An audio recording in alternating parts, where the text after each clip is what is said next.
পদ্মার চরে, আমাদের এই পদ্মার এই চরটাতে প্রচুর লিটল টার্ন বাসা বানিয়েছিল। লিটল টার্নের বাসা থেকে প্রচুর পাখি লিটল টার্ন ওরা ডিম তুলে বাচ্চা তুলেছে। আমরা রাজশাহী শহরের পদ্মার সেই চরে আছি। এই চরে আমরা একটা লিটল টার্নের বাচ্চা দেখতে পাচ্ছি। বাচ্চাটা বেশ আহত হয়ে পড়ে আছে, সে উঠতে পারছে না। বুঝতে পারছি না পাখিটাকে নিয়ে কী করবো। অপশন 1, আমি একে এখানেই ফেলে রেখে যাব। অপশন 2, আমি একে নিয়ে যে বাড়িতে পুষবো। অপশন 3, আমি একে নিয়ে যে বাড়িতে কাবাব বানিয়ে খেয়ে ফেলবো। অপশন 3টা বাদ।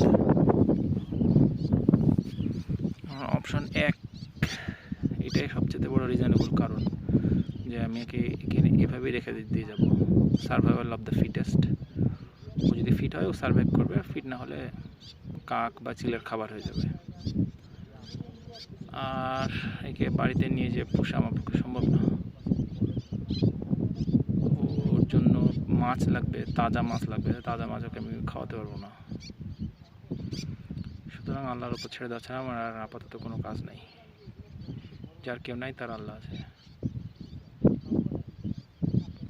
শেষ পর্যন্ত আমরা মাছ পাখিটাকে নিয়ে আসছি। এখন আমরা বাড়িতে নিয়ে যে মাছ খাওয়াবো। বেচারা ডানাটা মনে হয় ভেঙে গেছে, উঠতে না পারলে বিপদ হয়ে যাবে। কিন্তু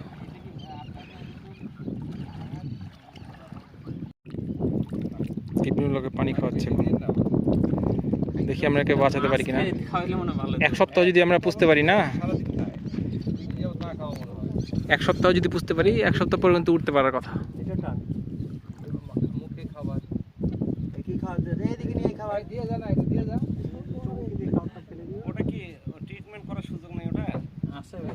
ট্রিটমেন্ট বলতে একটাই করতে পারি যে খাওয়াতে পারি কিছু। মাছও খাওয়াতে পারবো।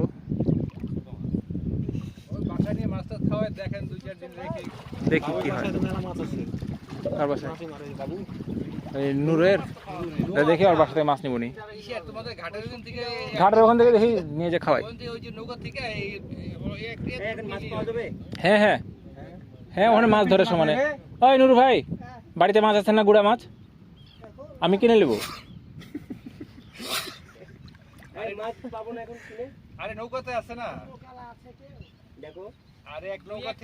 আচ্ছা, 2-1টা থাকলে দেখছি ওদিকে যে পাওয়া যাবে, কারো না কারোর কাছে পাওয়া যাবে গুড়া মাছ। হ্যাঁ, উঠতে পারছে না। হ্যাঁ, ওখানে থাকলে মরে যাবে। ঠিক আছে, নিয়ে চলে যাই।